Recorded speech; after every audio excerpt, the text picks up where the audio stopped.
worthwhile one, is that you cannot go wrong asking people to be active online so long as activism just means retweeting a phrase. So as long as activism is that simple, it's pretty easy to get away with. The other thing you can take from this, by the way, is that there are a lot of Brazilians on Twitter. There's more than 5 million of them. As far as national representation, 11% of Brazilian internet users are on Twitter. That's a much higher number than in the US or the UK. Next to Japan, it's the second most represented by population. Now, if you're using Twitter or other social networks and you didn't realize this was a space with a lot of Brazilians in it, you're like most of us. Because what happens on a social network is you interact with the people that you have chosen to interact with. And if you are, like me, a big, geeky, white American guy, you tend to interact with a lot of other geeky, white American guys, and you don't necessarily have the sense that Twitter is, in fact, a very heavily Brazilian space. It's also, extremely surprising to many Americans, a heavily African-American space.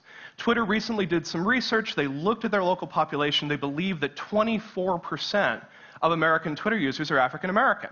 That's about twice as high as African Americans are represented in the population. And again, that was very shocking to many Twitter users, but it shouldn't be. And the reason it shouldn't be is that on any day, you can go into trending topics, and you tend to find topics that are almost entirely African American conversations. This was a visualization done by Fernando Viejas and Martin Wattenberg, two amazing visualization designers, who looked at a weekend's worth of Twitter traffic and essentially found that a lot of these trending topics were basically segregated conversations, and in ways that you wouldn't expect. It turns out that oil spill is a mostly white conversation, that cookout is a mostly black conversation. And what's crazy about this is that if you wanted to mix up who you were seeing on Twitter, it's literally a click away.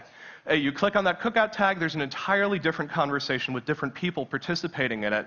But generally speaking, most of us don't. We end up within these filter bubbles, as my friend Eli Pariser calls them, where we see the people we already know and the people who are similar to the people that we already know, and we tend not to see that wider picture.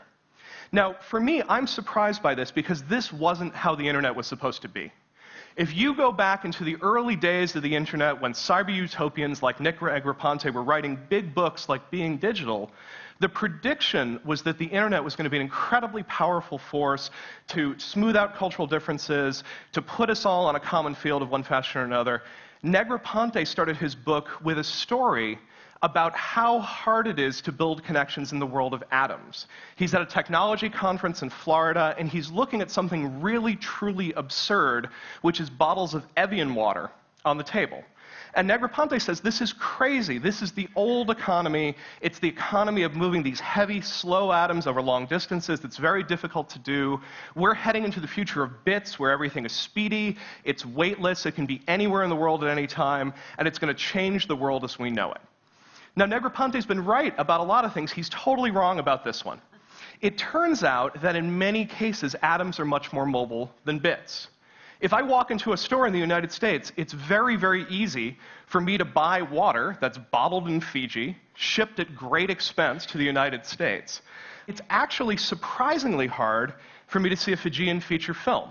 It's really difficult for me to listen to Fijian music. It's extremely difficult for me to get Fijian news, which is really strange because actually there's an enormous amount going on in Fiji. There's a coup government, there's a military government, there's crackdowns on the press. It's actually a place that we probably should be paying attention to.